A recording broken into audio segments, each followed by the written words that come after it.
నీతిమంతుల గుడారం లాగానే నీ గుడారం ఉందా? పరిశుద్ధుల గుడారం లాగానే నీ గుడారం, నా గుడారం ఉందా?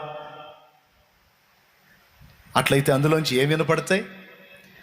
నీతిమంతుల గుడారాలలో వినబడుచున్నది రక్షణ సంగీత సునాదము.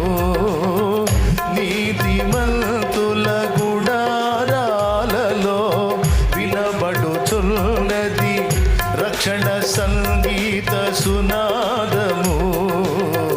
నీ కృప నిత్యముండును, నీ కృప జీవము, నీ కృప వివరి